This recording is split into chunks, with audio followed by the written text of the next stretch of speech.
This week's Torah portion is entitled Vayeshev, translates to "and he dwelt." The Torah is from Genesis chapter 37 through chapter 40. Haftarah is the book of Amos, chapter 2, verse 6 through chapter 3. And the apostolic portion is taken from the book of Matthew, chapter 1, verses 18 through 25. Genesis 37.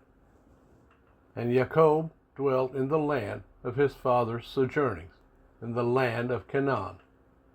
This is the genealogy of Jacob. Joseph, being 17 years old, was feeding the flock with his brothers, and the young man was with the sons of Bilhah and the sons of Zilpah, his father's wives. And Joseph brought an evil report of them to his father. And Israel loved Joseph more than all his children, because he was the son of his old age, and he made him a long robe. But when his brothers saw that their father loved him more than all his brothers, they hated him and were not able to speak peaceably to him. And Joseph dreamed a dream and told it to his brothers. So they hated him even more. And he said to them, "Please listen to this dream which I have dreamed. See, we were binding sheaves in the midst of the field, and see, my sheaf rose up and also stood up. And see, your sheaves stood all around and bowed down to my sheaf." And his brothers said to him, "Shall you indeed reign over us? Shall you indeed rule over us?" So they hated him even more for his dreams and for his words. And he dreamed still another dream, and related it to his brothers, and said, "See, I have dreamed another dream. And see, the sun and the moon and the 11 stars bowed down to me." And he related it to his father and his brothers. And his father rebuked him and said to him, "What is this dream that you have dreamed? Shall we, your mother and I and your brothers, indeed come to bow down to the earth before you?" And his brothers envied him, but his father guarded the word. And his brothers went to feed their father's flock in Shechem. And Israel said to Joseph, "Are not your brothers feeding the flock in Shechem? Come, I send you to them." So he said to him, "Here I am." And he said to him, "Please go and see if it is well with your brothers, and well with the sheep, and bring back word to me." So he sent him out of the valley of Hebron, and he went to Shechem. And a certain man found him, and see, he was wandering in the field. And the man asked him, saying, "What do you seek?" And he said, "I am seeking my brothers. Please inform me where they are feeding their sheep." And the man said, "They have left here, for I heard them say, 'Let us go towards Dothan.'" So Joseph went after his brothers and found them in Dothan. And they saw him from a distance, and before he came near them, they plotted against him to kill him. And they said to each other, "See, this master of dreams is coming. Now then, come and let us now kill him and throw him into some pit, and shall say, 'Some wild beast has devoured him.' Let us then see what comes of his dreams." But Reuben heard and rescued him from their hands, and said, "Let us not take his life." And Reuben said to them, "Shed no blood. Throw him into this pit, which is in the wilderness, and do not lay a hand on him, in order to rescue him out of their hands, and bring him back to his father." So it came to be, when Joseph had come to his brothers, that they stripped Joseph of his robe, the long robe which was on him. And they took him and threw him into a pit, and the pit was empty, there was no water in it. And they sat down to eat a meal. And they lifted their eyes and looked, and saw a company of Ishmaelites coming from Gilad with their camels, bearing spices and balm and myrrh, going to take them down to Mitzrayim. And Yehudah said to his brothers, "What would we gain if we kill our brother and conceal his blood? Come and let us sell him to the Ishmaelites, and let not our hand be upon him, for he is our brother, our flesh." And his brothers listened. And men, Midianite traders, passed by, so they pulled Joseph up and lifted him out of the pit, and sold him to the Ishmaelites for 20 pieces of silver. And they took Joseph to Mitzrayim. And Reuben returned to the pit, and see, Joseph was not in the pit, and he tore his garments. And he returned to his brothers and said, "The boy is gone, and I, where am I to go?" So they took Joseph's robe, killed a male goat, and dipped the robe in the blood, and sent the long robe and brought it to their father, and said, "We have found this. Please look, it is the robe of your son or not?" And he recognized it and said, "It is my son's robe.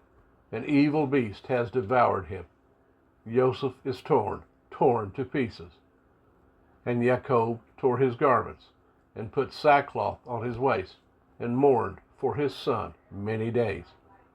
And all his sons and all his daughters arose to comfort him. But he refused to be comforted, and he said, "Now let me go down into the grave to my son in mourning." So his father wept for him. And the Midianites had sold him in Mitzrayim to Potiphar, an officer of Pharaoh, and captain of the guard.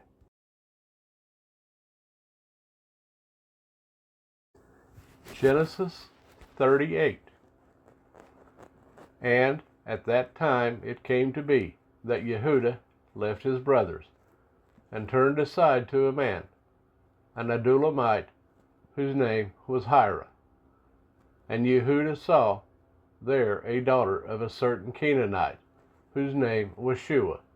And he took her, and went into her. So she conceived, and bore a son, and he called his name And she conceived again, and bore a son, and she called his name Onan. And she conceived yet again, and bore a son, and called his name Shelah. And he was at Kezib when she bore him. And Yehudah took a wife for his firstborn, and her name was Tamar. But Yehudah's firstborn, was evil in the eyes of Yehovah, and Yehovah took his life. And Yehudah said to Onan, "Go in to your brother's wife, and marry her, and raise up an heir to your brother." And Onan knew that the offspring would not be his. And it came to be, when he went in to his brother's wife, that he spilled on the ground, lest he should give an offspring to his brother. But what he did displeased Yehovah, so he took his life too. Then Yehudah said to Tamar, his daughter-in-law, "Remain a widow in your father's house until my son Shelah is grown." For he said, "Lest he also die as his brothers did." And Tamar went down and dwelt in her father's house. After a long time, the daughter of Shua, Yehudah's wife, died. And Yehudah was comforted, and went up to his sheep shears in Timnah, he and his friend Hira the Adulamite. And it was reported to Tamar, saying, "See, your father-in-law is going up to Timnah to shear his sheep." And she took off her widow's garments, and covered herself with a veil, and wrapped herself, and sat at the entrance to Enaim, which was on the way to Timnah. For she saw that Shelah was grown, and she was not given to him as a wife. And Yehudah saw her, and reckoned her for a whore, for she had covered her face. And he turned aside to her by the way, and said, "Please let me come in to you." For he did not know that she was his daughter-in-law. And she said, "What do you give me to come into me?" And he said, "Let me send you a young goat from the flock." And she said, "Do you give me a pledge until you send it?" So he said, What pledge should I give you? And she said, Your seal and your cord and your staff that is in your hand. And he gave them to her and went into her, and she conceived by him.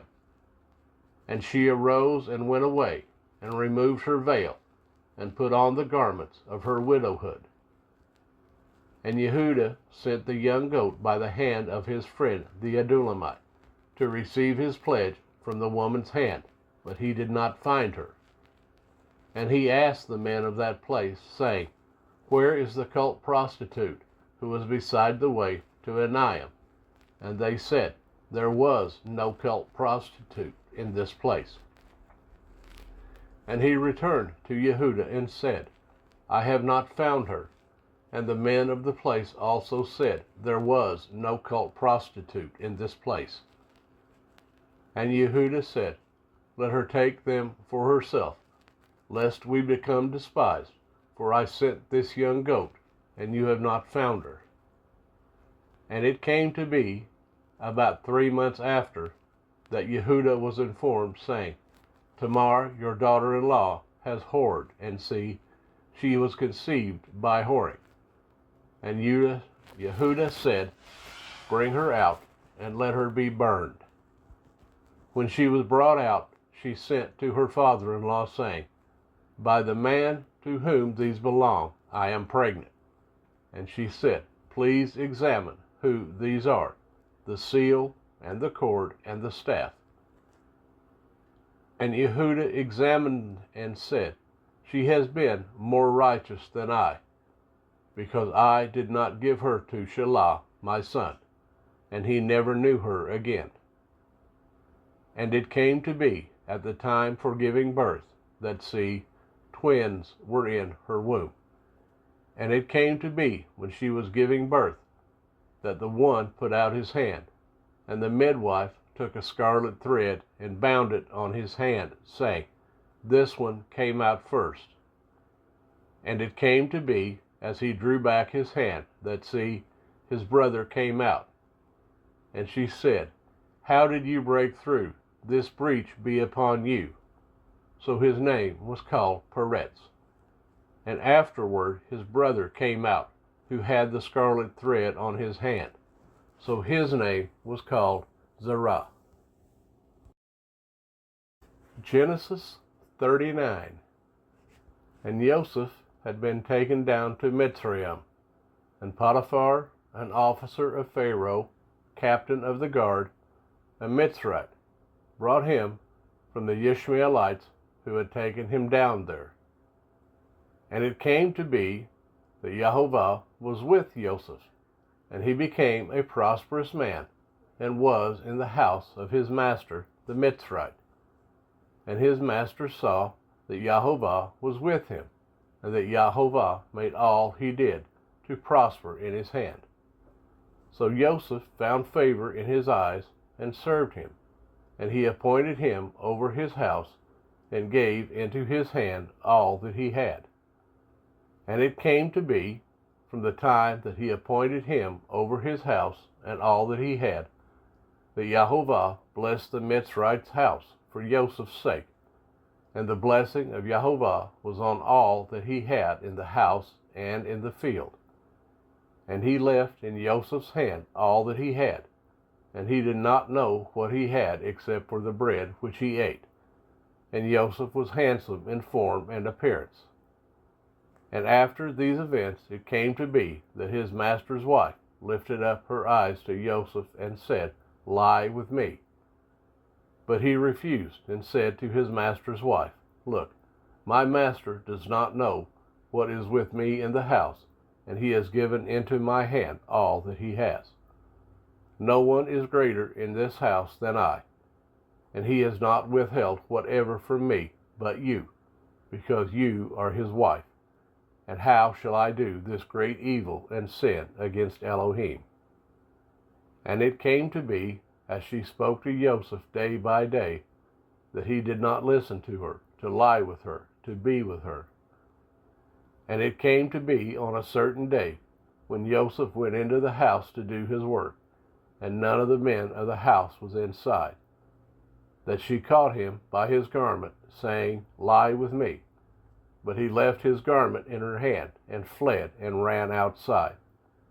And it came to be, when she saw that he had left his garment in her hand, and fled outside, that she called to the men of her house, and spoke to them, saying, See, he has brought into us a Hebrew to mock us.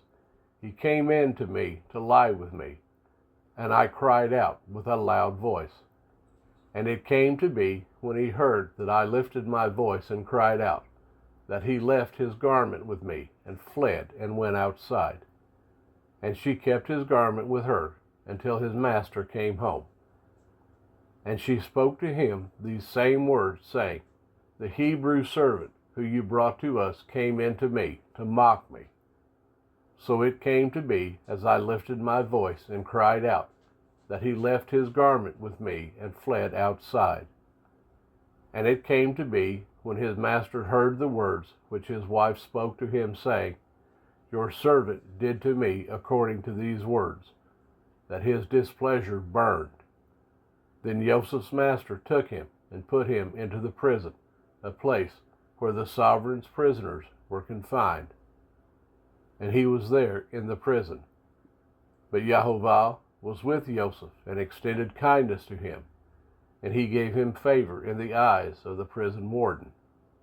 And the prison warden gave him into the hand of Joseph all the prisoners who were in the prison, and whatever was done there was his doing.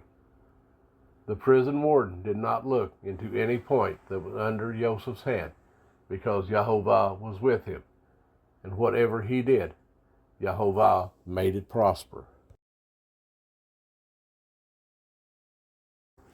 Genesis 40. And after these events it came to be that the cupbearer and the baker of the sovereign of Mitzrayim sinned against their master, the sovereign of Mitzrayim. And Pharaoh was wroth with his two officers, the chief cupbearer and the chief baker. So he put them in confinement in the house of the captain of the guard, in the prison, the place where Joseph was a prisoner. And the captain of the guard put Joseph in charge of them, and he served them. So they were in confinement for some time. Then the cupbearer and the baker of the sovereign of Mitzrayim, who were confined in the prison, dreamed a dream, both of them, each man's dream in one night, and each man's dream with its own interpretation. And Joseph came in to them in the morning, and looked at them, and saw that they were sad. And he asked Pharaoh's officers, who were with him in confinement of his master's house, saying, Why do you look so sad today? And they said to him, We each have dreamed a dream, and there is no one to interpret it. And Joseph said to them, Do not interpretations belong to Elohim? Relate them to me, please. So the chief cupbearer related his dream to Joseph, and said to him, See, in my dream a vine was before me, and in the vine were 3 branches, and it was though it budded. Its blossoms shot forth, and its clusters brought forth ripe grapes. And Pharaoh's cup was in my hand, so I took the grapes, and pressed them into Pharaoh's cup, and placed the cup in Pharaoh's hand.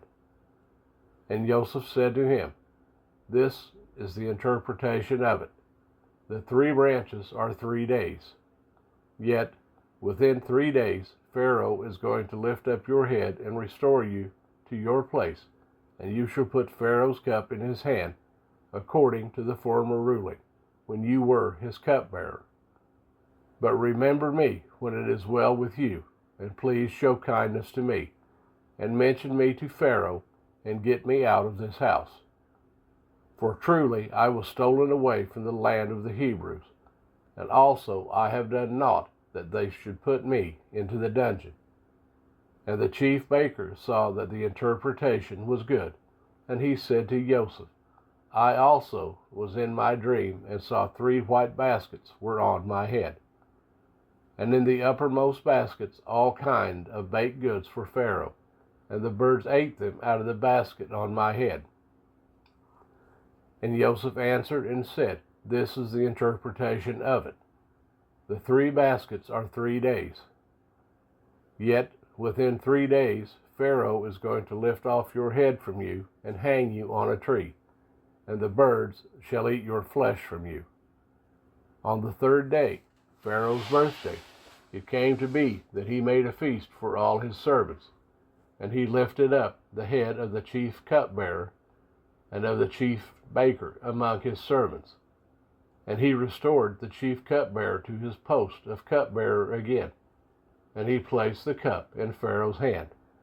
But he hanged the chief baker, as Joseph had interpreted to them. And the chief cupbearer did not remember Joseph, but forgot him. Amos 2:6 through 3:8. Thus said Yehovah, For 3 transgressions of Israel, and for 4, I do not turn it back, because they sell the righteous for silver, and the poor for a pair of sandals, who crush the head of the poor ones in the dust of the earth, and turn aside the way of the meek. And a man and his father go into the same girl, to defile my set-apart name. And they lie down by every altar on garments taken in pledge, and in the house of their mighty one they drink the wine of those who have been fined. Yet I destroyed the Amorite before them, whose height was like the height of the cedars, and he was as strong as the oaks. Yet I destroyed his fruit from above, and his roots from beneath. And I brought you up from the land of Mitzrayim, and led you 40 years through the wilderness to possess the land of the Amorite. And I raised up some of your sons as prophets, and some of your young men as Nazirites. Not so, O you children of Israel, declares Yehovah. But you made the Nazirites drink wine, and commanded the prophets, saying, Do not prophesy. See, I am weighed down by you, as a wagon is weighed down when filled with sheaves. And a place to flee shall perish from the swift, and the strong not strengthen his power, and the mighty not save his life. And he who handles the bow not stand, and the swift of foot not saved, nor he who rides a horse save his life.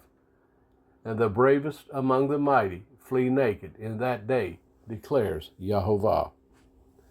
Hear this word that Yehovah has spoken against you, O children of Israel, against the entire clan, which I brought up from the land of Mitzrayim, saying, You alone have I known of all the clans of the earth. Therefore I punish you for all your crookednesses. Would 2 walk together without having met? Does a lion roar in the forest when he has no prey? Does a young lion give forth his voice out of his den unless he has caught? Does a bird fall into a snare on the earth when there is no trap for it? Does a snare spring up from the earth if it has not captured prey? If a ram's horn is blown in a city, do the people not tremble? If there is calamity in a city, shall not Yehovah have done it? For the Master, Yehovah, does no matter unless he reveals his secret to his servants, the prophets. A lion has roared. Who is not afraid? The Master, Yehovah, has spoken. Who would not prophesy? Matthew 1:18 through 25. But the birth of Yeshua, Messiah, was as follows. After his mother Miriam was engaged to Joseph, before they came together, she was found to be pregnant from the set-apart spirit. And Joseph, her husband, being righteous and not wishing to make a show of her, had in mind to put her away secretly. But while he thought about this, see, a messenger of Yehovah appeared to him in a dream, saying, Joseph, son of David, Do not be afraid to take Miriam as your wife, for that which is in her was brought forth from the set-apart Spirit. And she shall give birth to a son, and you shall call his name Yeshua, for he shall save his people from their sins. And all this came to be in order to fill what was spoken by Yahovah through the prophet, saying, See, a maiden shall conceive, and she shall give birth to a son, and they shall call his name Emmanuel, which translated means El with us. And Joseph, awakening from his sleep, did as the messenger of Yahovah commanded him, and took his wife, but knew her not until she gave birth to her son, the firstborn. And he called his name Yeshua. For the 10th